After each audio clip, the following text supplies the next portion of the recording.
All of our friends and social media. We are so excited to be here to promote childcare resources live virtual event on October 15th at 7 p.m. We'll start with just introducing ourselves and then we welcome all kinds of questions from you all. We're here to answer your questions about the live event and just to chat with you and have lunch.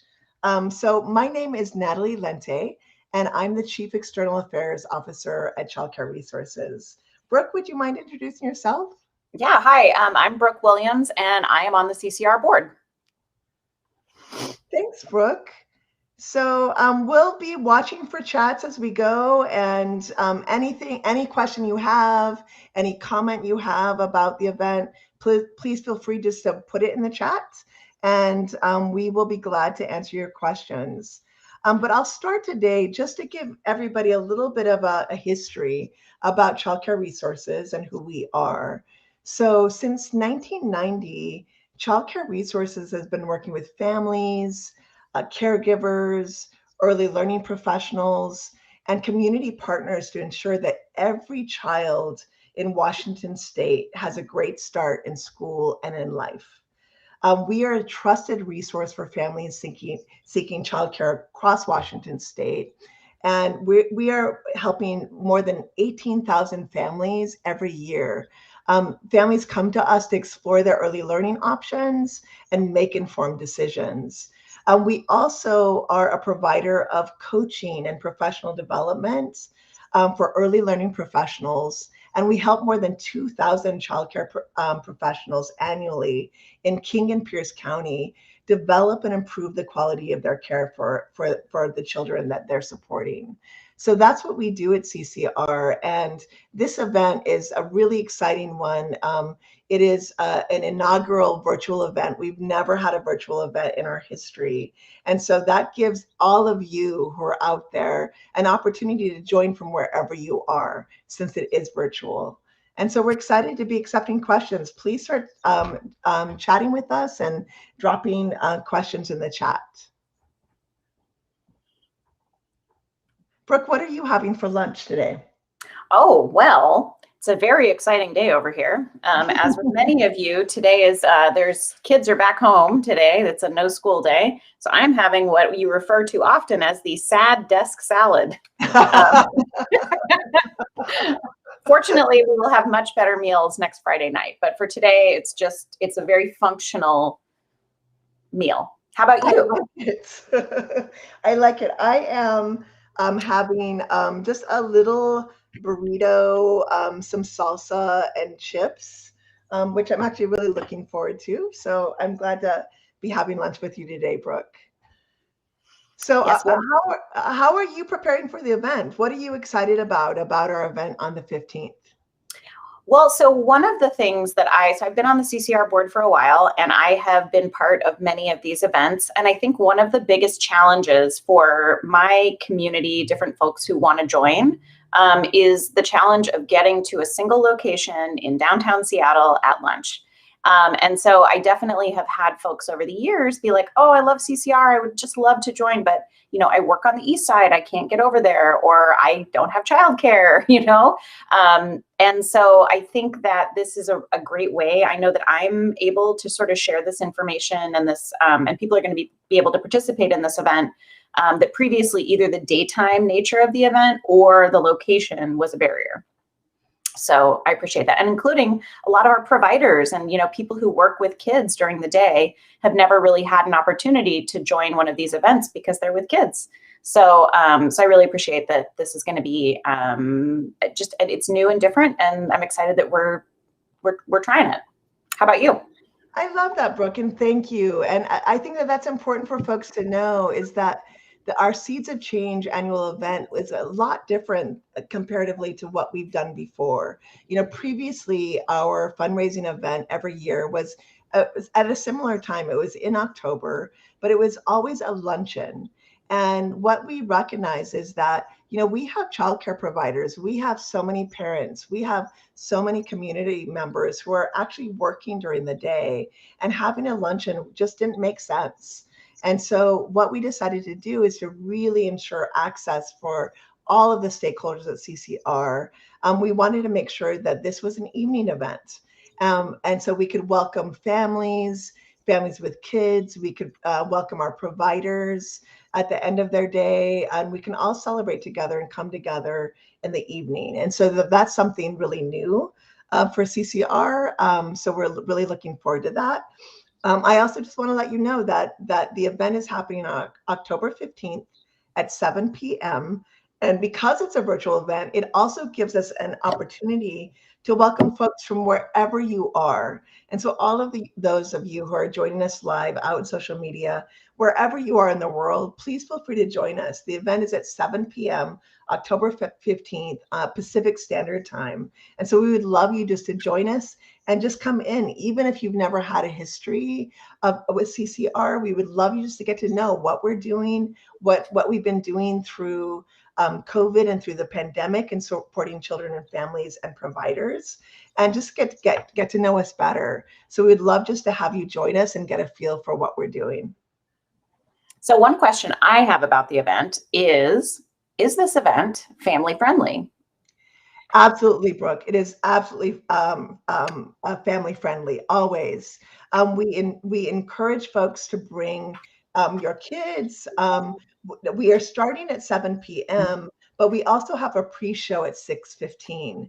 And during that time, Val Thomas Madsen, who is one of our incredible partners in our community, she's also known as Auntie Lena from the Look, Listen, and Learn TV program on YouTube. She joined us for this wonderful community celebration that we had a couple of months ago, and she's going to join us again for our fundraising event. What she'll be doing is working on crafts with kids. If you register for the event, you'll get an event packet that will give you all of the materials you'll need for your children to participate with Val in making crafts. And so I'm really excited about that. Kids will be absolutely welcome. We're also, another part of our pre-show, another option for the pre-show is that we will be inviting a wonderful local mixologist. His name is Nigel Lindsay, a very talented mixologist and the founder of the Revolution by the Barrel, who will host us for a cocktail hour. So before the event, what we'll be doing is he'll be showing you how to make 2 of his signature cocktails. If you want to participate in this cocktail hour, you can purchase the supplies prior to the event that will come in your RSVP packet. And not only will Nigel be showing us how to make an actual cocktail, but you can also make it into a cocktail so you can share it with your kids as well. So we're really looking forward to the pre-show as well. It'll be really fun. It'll be a way to come together in community and get excited about the event. So folks from social media, please feel to drop in any questions you may have in the chats, anything you may want to know. Brooke, are there other things that you're thinking about that make sense in talking to our community about around our event? So I think I appreciate, one of the things I love about CCR is that I think that there's always multiple ways to participate. So for example, what will the experience be like if we log in, let's say, so I know I've submitted my registration. The registration information is somewhere in here that you can go register. So it sounds like we'll get an event packet of information on Tuesday, but then on Friday night, how should I prepare? And what kind of device should I use? Or is there any technical information that I need to know before we get logged on? That's a great question, Brooke. Yes, absolutely. What we recommend to folks is that you stream from a laptop or a PC or a tablet, ideally, and that you have a phone ready. So if you are watching the event on your tablet or on your PC or another device, maybe on your TV, that you have your phone ready, so then you can make a donation by your phone, and it doesn't distract you from streaming the event on whatever device you're on. But ideally, The whole event will be better if you're looking at a PC, laptop, or your TV and big screen. I know that a number of our community are going to be hosting live viewing parties and enjoying the event with their friends, family, community. That's a wonderful way to be able to celebrate the event as well. Awesome. All right. And then let's see. Oh, good. I see Donnie's message over there. So as Donnie said, if anybody who's watching has questions, you can just drop them into the chat. But otherwise, I'll just keep asking questions of Natalie. I love it. All right. And, so Brooke, maybe one of the things we can share is just a little bit more about CCR and who we are. That is a great idea. Natalie, would you like to tell us more about CCR and why you have, come and stayed at this really incredible organization? Absolutely, Brooke. And I would welcome your insights as well as a board member and a long-term board member who has been a committed and wonderful support and partner to us in all of our work. So just a little bit of history about CCR. Since 1990, Child Care Resources has been working with families, caregivers, early learning professionals, and community partners to ensure that every child has a great start in school and life. We are a trusted resource for families seeking childcare across Washington State, helping more than 18,000 families each year explore their early learning options and make informed decisions. We also provide coaching and professional development to support more than 2,000 childcare professionals annually in King and Pierce counties develop and improve the quality of their care for all kids. I will say that one of the things that I'm most proud of in my work with CCR, and I've been a part of the organization since 2016, is that CCR is nimble. CCR has been so responsive in the time that I've been with the organization to our communities and what they need the most. Excuse me. So when I think about this global crisis we've all been a part of, I believe that CCR has become even more valuable since the onset of the pandemic. We've distributed crucial supplies to childcare providers to mitigate the spread of the disease. We've communicated program availability to state and community leaders, to employers, to first responders, and we've provided technical assistance to help providers access both state and federal supports, such as small business loans throughout the pandemic. That has been just essential for childcare providers. We also, throughout the pandemic, have continued to communicate with parents, caregivers, regarding the status of childcare programs. We've all seen a closure of childcare programs across the United States because of the pandemic. And so it's been really important that we're communicating to our communities about what's open, what isn't, what's available, how many spots do they have, all of those kinds of things. So throughout the crisis, we've been critical mechanism for parents, providers, policymakers to communicate with one another on childcare. We were also recognized by the state of Washington through the Department of Children, Youth, and Families as the Child Care COVID Communications Response and Referral Center. It was an honor to support our families throughout the pandemic and throughout COVID. We continue to do that. And now we're moving towards COVID reparation. What can we do in support of our communities, of our children, families, providers, to continue to support as we repair and we work on repairing the challenges that have come up because of the pandemic.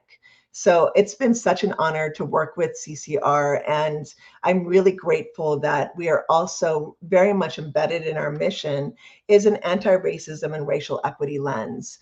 We understand that if we are going to be supporting kids to be able to access the best early learning environments possible, that's important.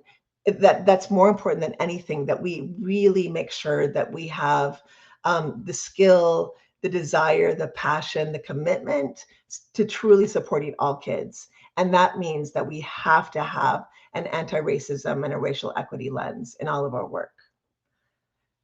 So I'm seeing a number of questions come up. in the chat. I see Lisa. Hi, Lisa. Hi, Lisa. Welcome. I'm glad we're looking forward to the event. And yes, and thank you. Donnie has put the link in the chat there. So if you've not already RSVP'd, there's still time. And we would love to have you join for the event. As you know, so I've been on the board for a while, and I think that it's interesting because, I think this has been a time that has really tested all of us as humans, as parents, as caregivers, as community members, and I think as an organization. And I think that, you never want to be in a position where your organization has to sort of realize, it's like no amount of strategic planning or even like sort of disaster planning would have put us in a situation where we had a great plan in place for what happens if we have a global pandemic. But I think it really speaks incredibly highly of an organization and its people, that, CCR is, I believe, stronger than it was before we went into this. And, we've been through many things. The organization has experienced tremendous growth. We have an amazing new leader. We have amazing new leaders in people, even like you, Natalie. You've stepped into a new role during this time. And I think, it wasn't that many years ago when I feel like there weren't that many of us who were really talking about childcare. Like it was sort of a niche issue. But I think one thing that the pandemic has really shown and really laid bare is that childcare is infrastructure. And I think that it's an exciting time. I think that, there are folks like some of us here who have been on the board and on track with the idea that we need to be funding and supporting and making childcare more accessible for a long time, but a lot of folks are new to it. So one of the things I'm excited about this event is that it is a new and different kind of event, whether you've come and participated for decades, or whether you're new. And so I guess I'd be interested to know more from you, Natalie, about, so what is this Seeds of Change event? And how maybe is it similar or different to our previous events? That's a great question. And I so appreciate, Brooke, you highlighting just how critical to our economy, to our social infrastructure, that childcare is. And I think that has been really highlighted and emphasized throughout this pandemic. And so I think it's been even more important and more paramount because of what we've all experienced as a society, as a globe, across the world. We've all experienced this. So the Seeds of Change annual event is it's a fundraising event. We've hosted an event like this every year, but this is our first virtual event. This is our first event in the midst of COVID. And the idea is that what we are aiming to do throughout the event is provide critical financial support to our organization. Every dollar that's given to childcare resources is an investment in the health and well-being of children and families. We see you, our community of supporters, as partners in this work, and we take great care in managing your donations. Again, like Brooke had mentioned, this pandemic has only exacerbated the disparities that exist already in our communities. The coronavirus put our entire early learning infrastructure at risk. Our state's early learning ecosystem was already fragile due to decades of underinvestment. And now the economic impacts of the pandemic are destabilizing programs, compounding issues that related to access, cost, quality, equity, funding for childcare. And so I can't imagine a more critical time to invest in our state's earliest learners. This is so important in supporting families, parents, caregivers. So many of our caregivers are not just early learning professionals who are supporting families in childcare and in preschool, and in ECAP and in early Head Start, but we also have grandparents, aunties, family members, essential family members who have really been holding up, I think, our children throughout the pandemic. And so we are investing in all of these supports across the ecosystem, again, of early learning to make sure that our youngest children are getting the supports they need to be at their highest and best in accessing the healthiest child development opportunities that they can. So I honestly, Brooke, cannot imagine a better time to invest and support kids, families, childcare providers who have been doing this work, I think, in the hardest time that we've ever experienced as an agency, let alone, I think, how we've experienced it as communities, as neighborhoods, as states, as nations. So I think this is like one of the most important events we've ever had as an organization. Thank you. And so one of the other things I want to talk about is, as the agency has grown and changed, we are making some big changes about the way we engage in community, and that includes the way that we catalyze support for this agency. So, obviously this is a fundraising event, but it's a very different kind of fundraising event than we've had before. So could you tell us a little bit more about community-centric fundraising and kind of the thinking behind, or sort of the roots of where this seeds of where this event is coming from? Yes, I love that. We recognize as a nonprofit organization who has actually been doing racial equity work for a long time. When we talk about racial equity, what we mean is how do we inform systems? How do we restructure systems, state systems, local public government systems, education systems to best support everyone in our communities? That's what we talk about when we're talking about racial equity. So that's one piece of work around anti-racism. But the next piece is what we talk about is called anti-racism. Anti-racism is about personal and individual responsibility. So that's different than the systems piece.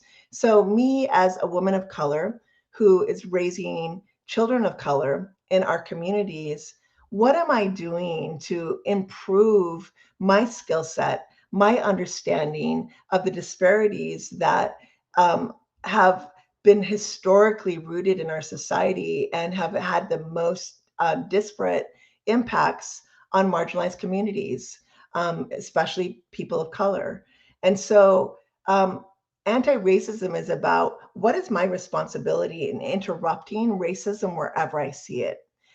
That's something I think that has been really new in our trajectory as an organization. Although we've always done work around racial equity, we understood that it is so important that each of us as individuals coming together in solidarity needs to address racism where we see it, not just in our infrastructure and systems, but in the individual interactions we have with each other.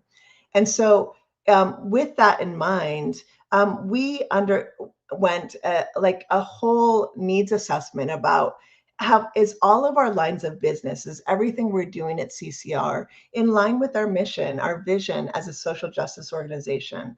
Are we doing our very best and making sure that every child has access to the best, the most supportive early learning opportunities?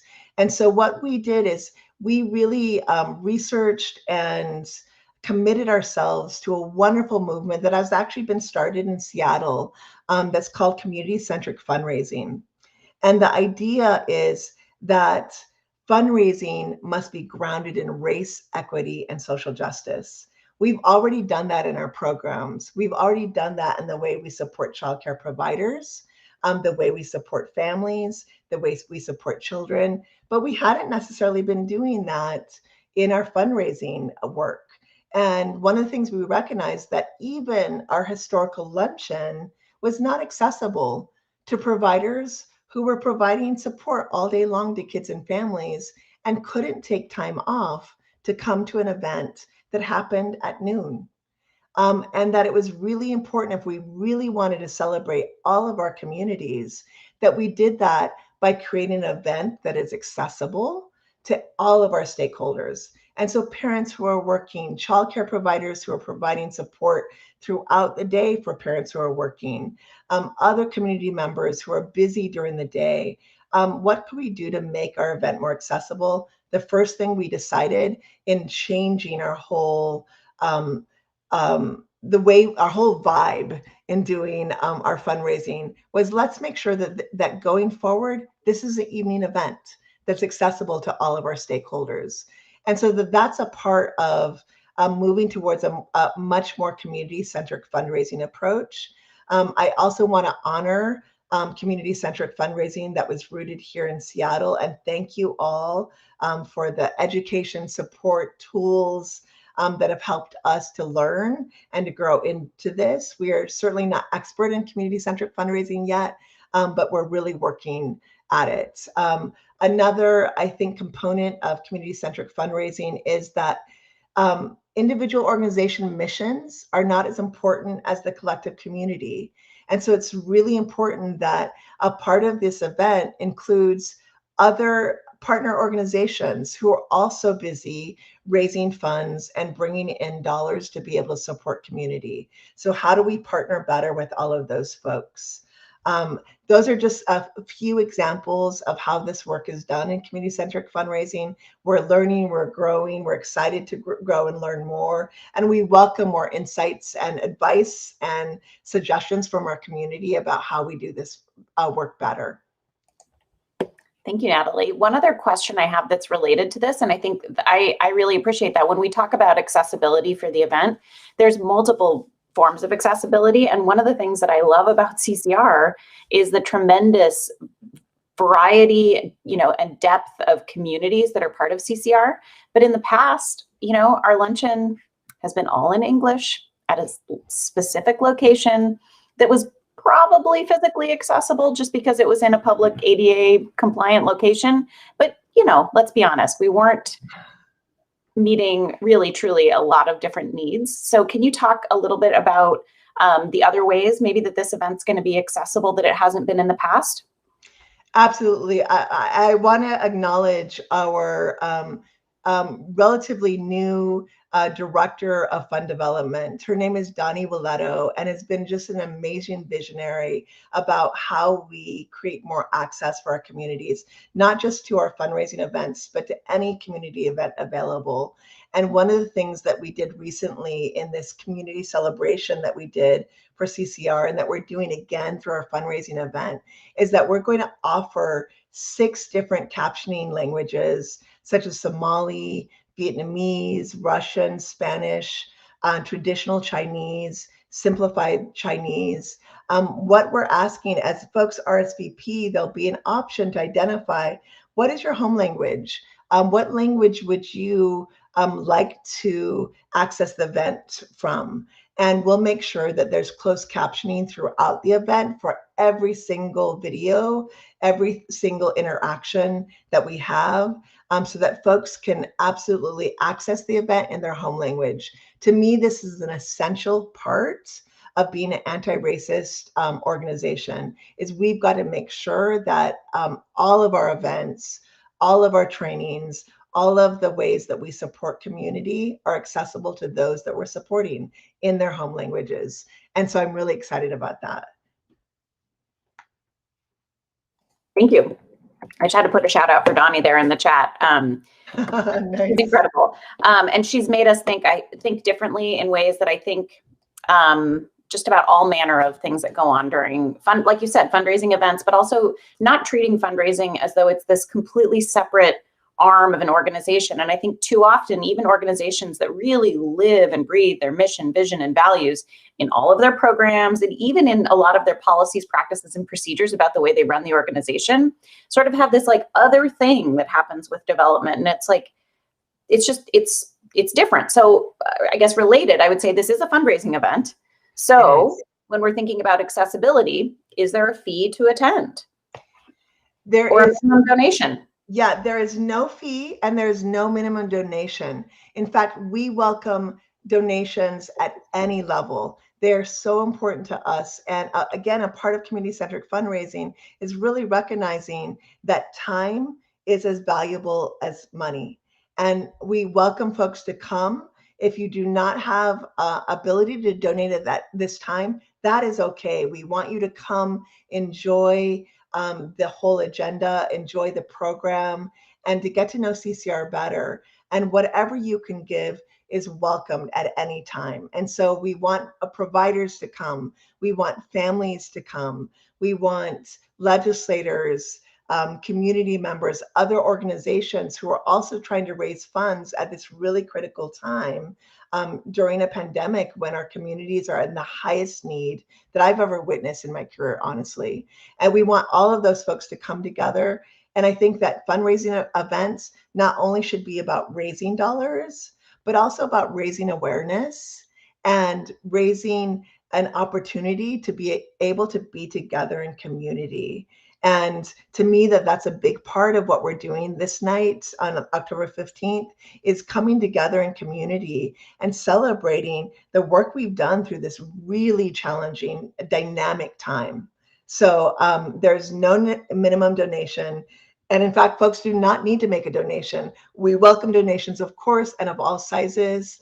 But we want folks to really just come and be with us in community. Thank you. So hypothetically, obviously, we are all going to come to this event and we are going to have a great time.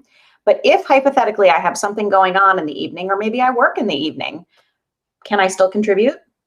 Absolutely. Please, all of our friends out there in social media, if you are hearing about CCR for the first time, if you're already a friend of CCR, please feel free to donate at any time. All of our wonderful elves who are backing us up through all of this will drop in the donation link in the chat.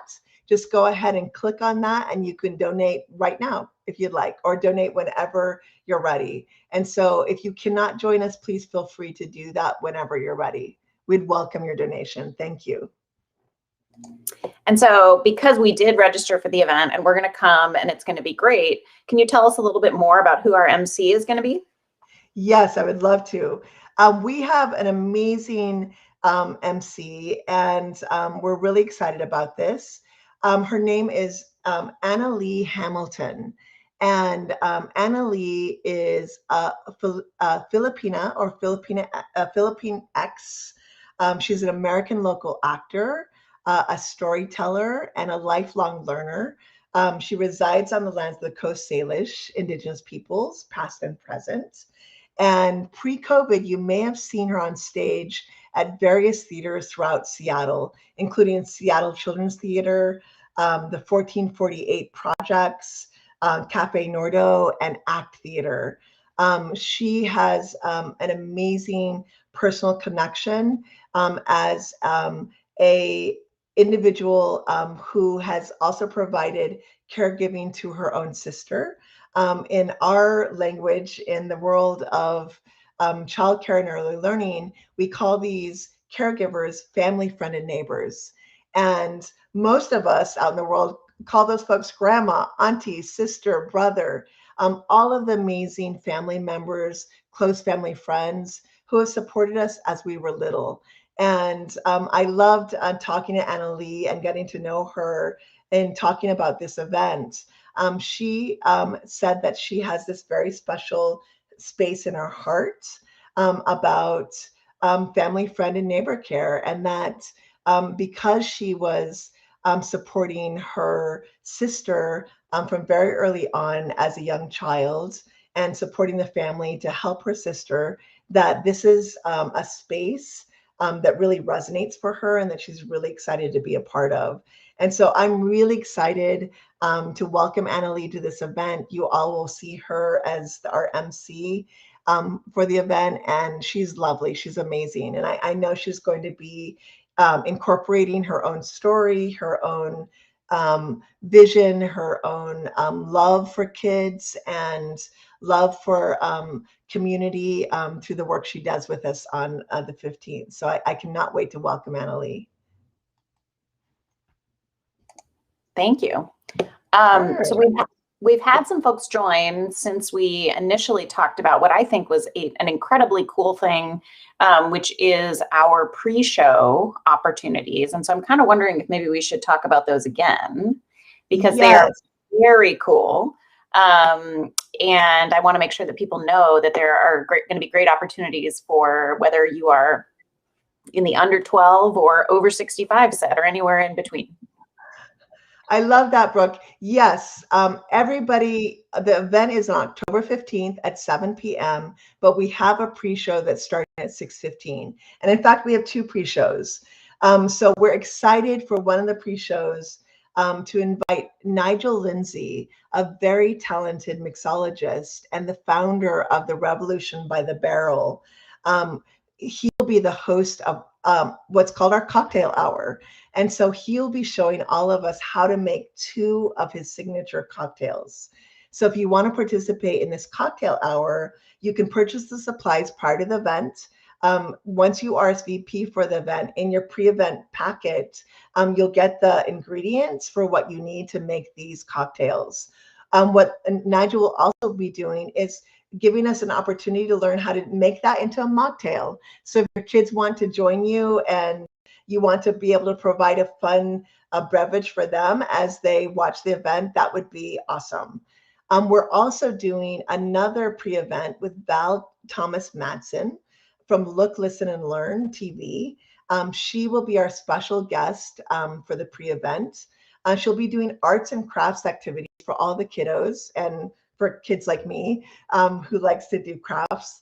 And so if you'd like to participate in these arts and crafts activities, we'll also send a list of supplies about what you can have available for your kids, for you, if you want to be working with Val Thomas Madsen in the pre-event and doing crafting with the kids. We want this event to be accessible to everybody who is a stakeholder, a friend, a community member to CCR, including children, families, providers, other stakeholders as well.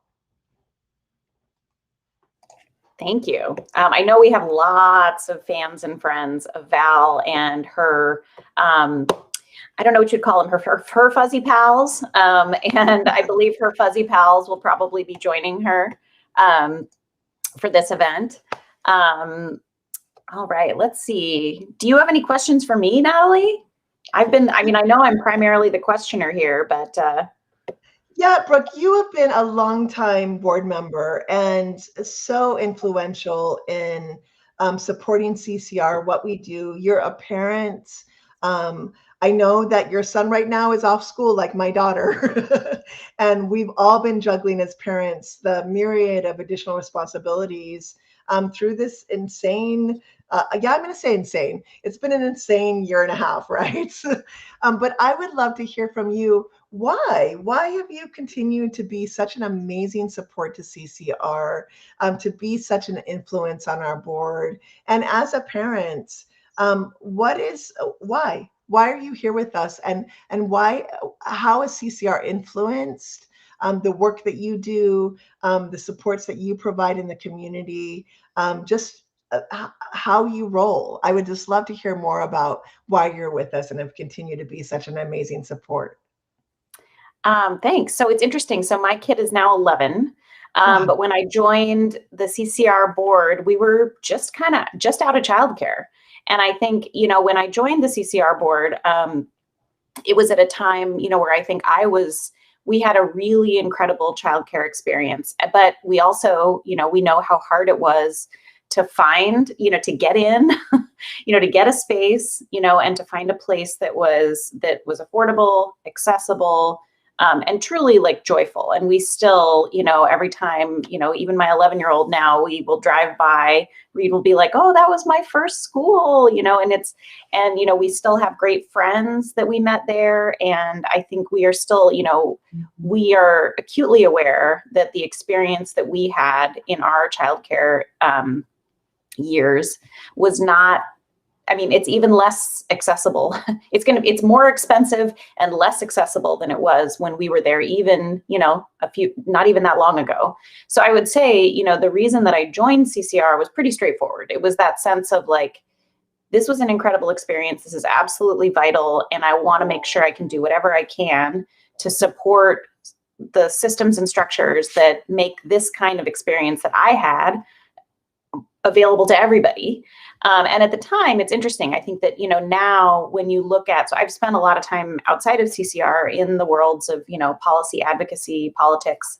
And I think for a long time, we knew that in Washington State, we had some really, really good champions in Ruth Keiki in the state legislature and our beloved Senator Patty Murray in the federal legislature. But there have been, outside of them, there have not been that many folks who really have been talking about childcare as infrastructure and as essential for a long time. And I think that, so even in the time that I've been on the CCR board and having conversations with legislators and even other parents, community members, all that kind of stuff, I've seen, some of the early conversations I would have with people, it's like, childcare? Well, why? Your kid's not even in childcare anymore. Why do you care? And it's like, well, we should all be caring about childcare. And I think one of my sort of proudest moments when I look now at the board that we have today versus the board we had when I joined, which was mostly, made up, I think, of people who were parents,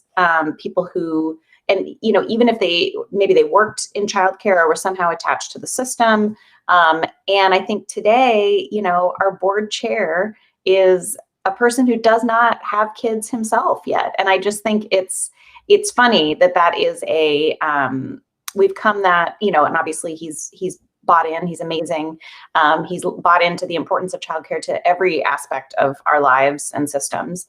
But I think, it wasn't that long ago that people would have been like, why would you join a childcare board if you don't have kids, And so I hope, and we're not there, but I hope that we are looking at a future where people really understand that childcare is something that's important for everyone, regardless of whether you are someone who has little people in your home who you are finding a place to send to. So, but that said, there's more to do, and I think that we have lots more legislative champions. One of the things that we are going to be announcing at this event, which is very near and dear to my heart, is the Ruth Keiki Award.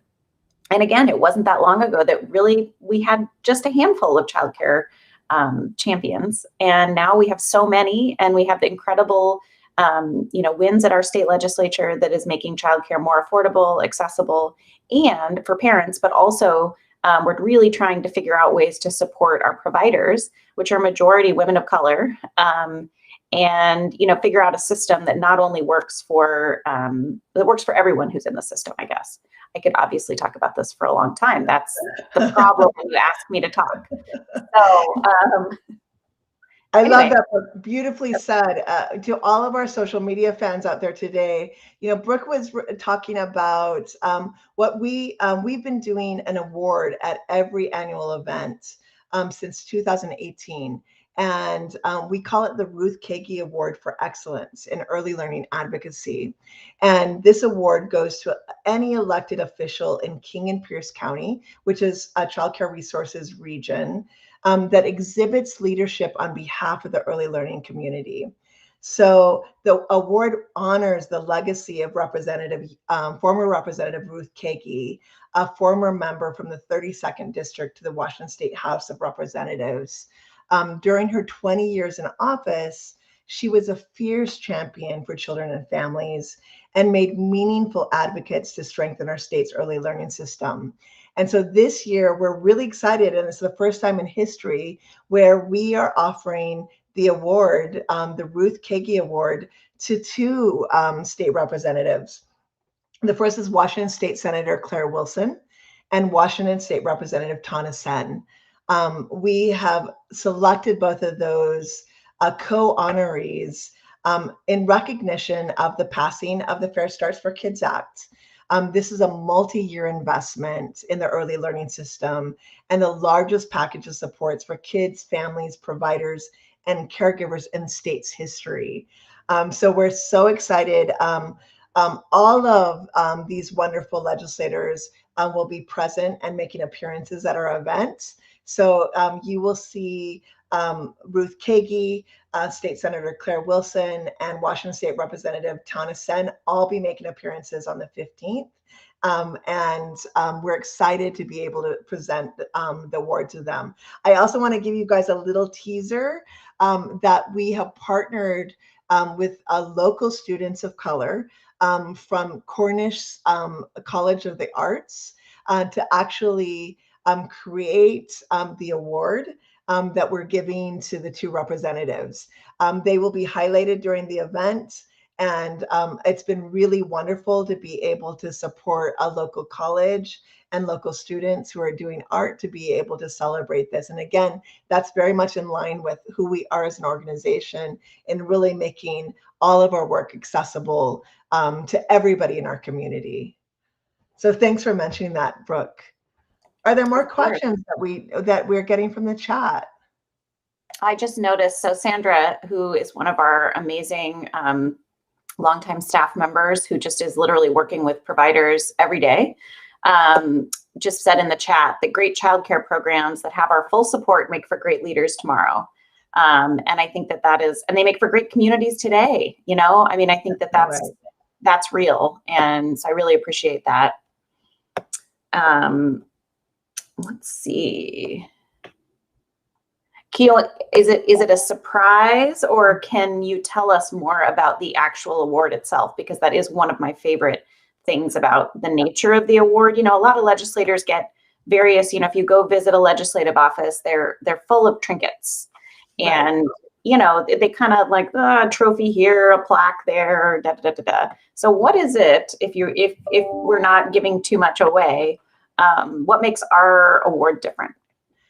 I love that, Brooke, too. I get really excited about that. You know, what we have done historically is we've provided the legislator honoree with a child-sized rocking chair that is beautifully painted, that they can actually display in their offices, and to remind them that what we do is all about kids, our earliest learners in Washington State. And the chairs have been so precious and beautiful. And historically, we've gotten them off of Etsy, or we've looked for artists across the United States to be able to find just the right chair.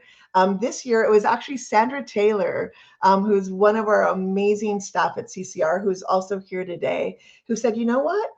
Why don't we engage and work with local artists to be able to paint a child's rocking chair in honor of these amazing legislators who are doing great work for kids, so that they have something that they can keep for a lifetime and really cherish and remind themselves of the work that and others of the work they're doing for kids. And so we will be, again, not only showing photos of the chairs, but we'll also be highlighting the two artists that have painted them.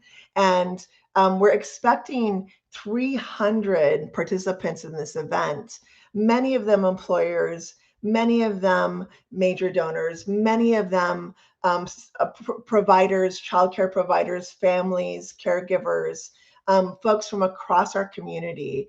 And the hope is that we introduce them to everybody who's been involved in this, and maybe folks will want to engage a local student in another design project, or be able to support Cornish College of the Arts in being able to support those students who are going on to enter the professional field and to be able to shine in their profession. And so we're excited to be able to share their contact information, their images, and to thank them profusely for participating in the award for the Keiki Award.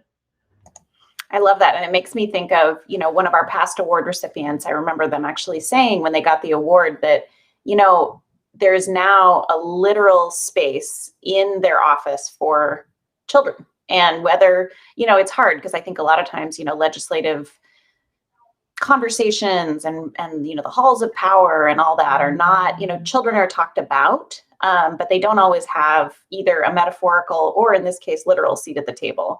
And so I really appreciate that. And I know that legislators who have these will actually, you know, I mean, that's one of the things I love about when we go visit legislators, that, you know, we bring children and families, and that is part of who we are. And now, you know, you can go to a legislator's office, and if you're there with your kiddo, they'll have a beautiful, wonderful chair, and it'll let you know that this is probably a legislator who's going to be pretty excited to talk to you about children and families.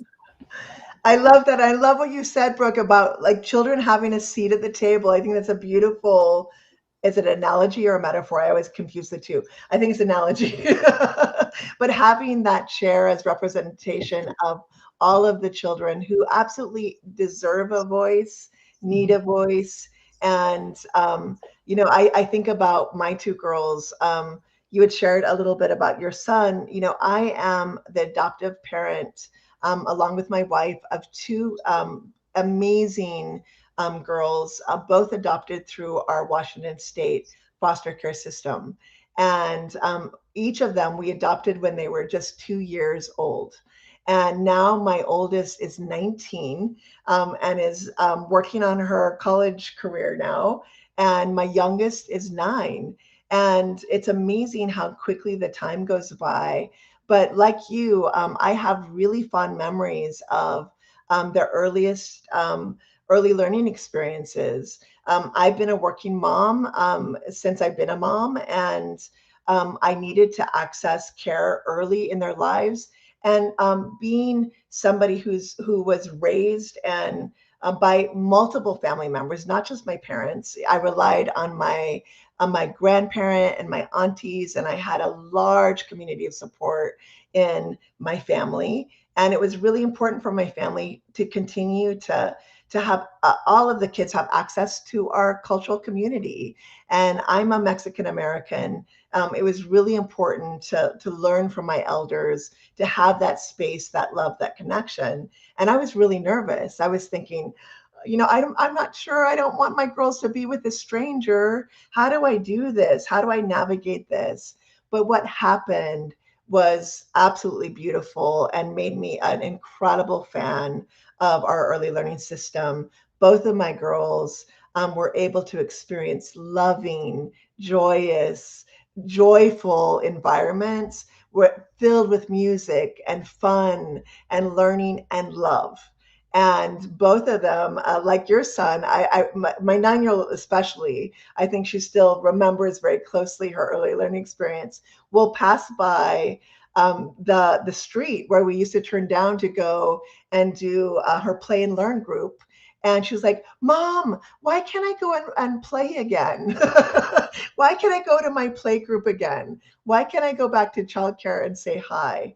Because she has such fond memories of that. And that's certainly been true of my oldest as well. So childcare will live in my heart far beyond the time when my own children are adults. And I will absolutely be an advocate eternally as long as I live for kids, because every child needs our support. I love that. So one thing, we've been doing this Zoom thing for a long time, we'll be honest, right?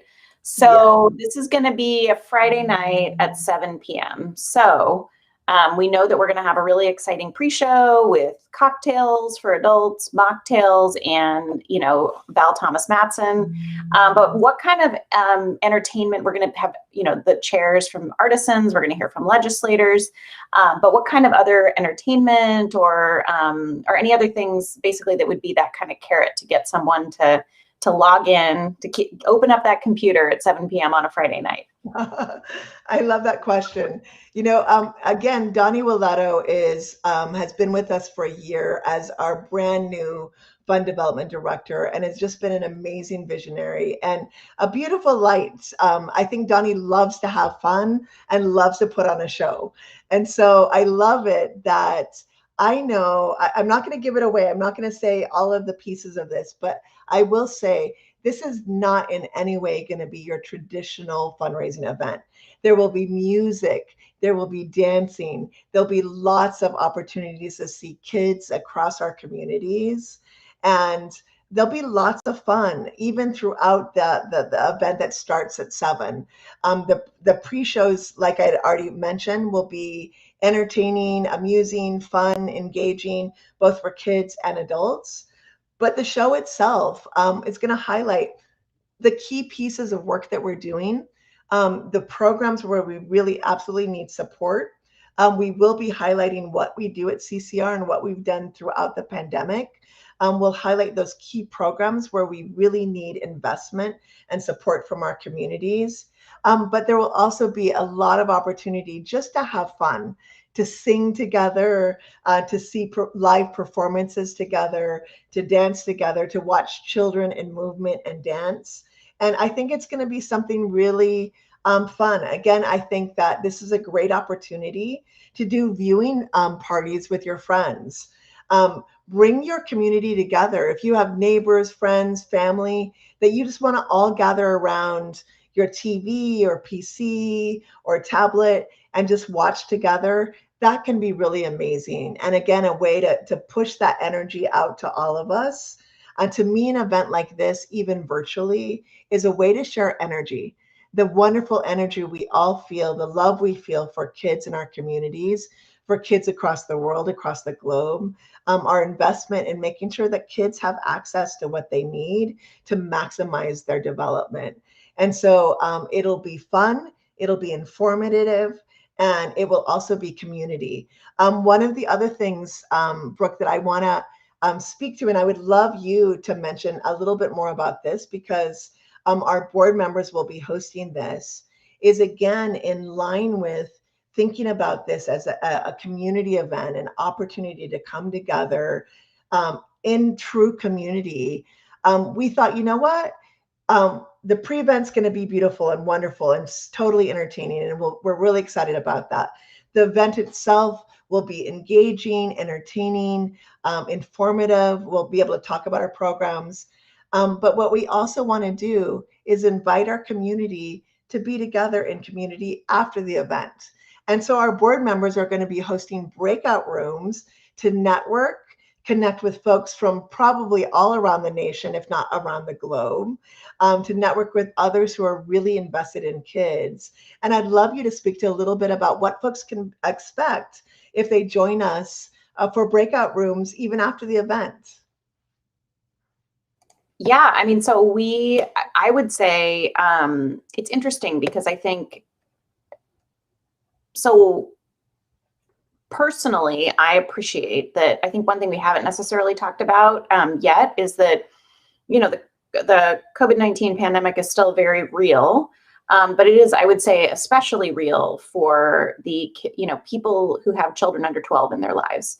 And so, I think that organizations are making really hard choices right now, and sometimes having to thread some really challenging needles about sort of like, do we gather in person? Do we not gather in person? And so there was a time when we were considering, having an in-person event and having, opportunities to sort of connect in person with, with board members and staff and things like that. And so when we made what I believe to be very, very wise decision to move this to an all online event, I think one of the things we were concerned about was that there would be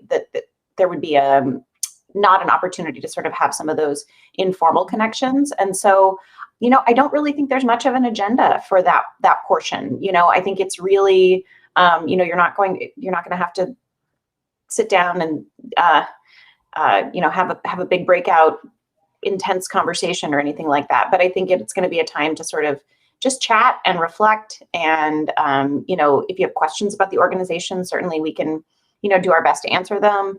But I think it's really much more designed as like just a space, and to try to have not all, one of the things I think that can happen with online events is that they can become very produced and very beautiful, like you said, but they're not maybe as interactive as like an in-person opportunity. So in addition to what are going to be some really beautifully, produced pre-event opportunities, and then the event itself, this is a less structured portion, and really just an opportunity to connect. And that's one of the things I do miss. I mean, there's a lot of things that I don't miss about our prior events. And I think I'm not the only one, as people who go to different fundraising events, it's like, even if you care a lot about the organization, sometimes it's like, okay, so I got to go to this place at this time and sit in this room and, do the thing.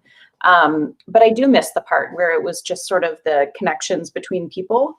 And so we're hoping that this is going to be an opportunity. And I've been part of some of these at other events. Like I know the Social Justice Fund had a really kind of a cool, and it's funny because pre-community-centric fundraising, I would have been like, I'm not going to bring in another organization's name in this conversation, but I feel very confident to talk about SJF. But, they did a similar thing and it was really wonderful to just sort of be able to talk, even just like, oh my gosh, that performer was so great, or gosh, I didn't realize that the organization did this whole thing. Can you tell me more about this? Or gosh, I really want to I want to go to the legislature. I want to advocate. I want to join you, and so we will hopefully be able to, answer the questions that we can answer. And then if not, we can absolutely connect you with the folks who can, professionals like Natalie. Thank you, Brooke. We're almost at time, and so I just want to mention a couple of other pieces. I mean, going back to donations, options are credit card, direct debit from your bank account, PayPal, which is a brand new option for us. Also, after you donate, don't forget to submit your matching gift if you have a matching gift option from your employers. Matching donations are so great and really helpful supports to leverage what folks are already giving.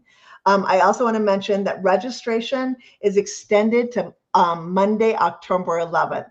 And so if you haven't RSVP'd yet, please do so by Monday, October 11th. We're going to give you a little bit more time. We want everybody to be able to join us. And then speaking of entertainment, I would be remiss to not mention that Jared Michael Brown is our producer of the event and has been an amazing support both for this event and a wonderful appreciation event we had a couple of months ago. And Jared is from Electric Blue Productions. So I am so excited. Thank you, all of our social media fans and community, for joining us today. I look forward to seeing you on the 15th. Please join us. Brooke, it's been such an honor to sit with you today and have lunch. I love meeting with you, and I thank everybody. I'm really looking forward to the event, and I can't wait to see folks there. Thank you, Natalie. It's not everyone who could get me to come and eat on camera. So, and you did tell me, you're like, you got to make sure you bring that food. So I have come outside of my comfort zone today and put things in my mouth. Yeah, exactly. So yeah, I can't wait to see you all at the event, and hopefully in the after party rooms.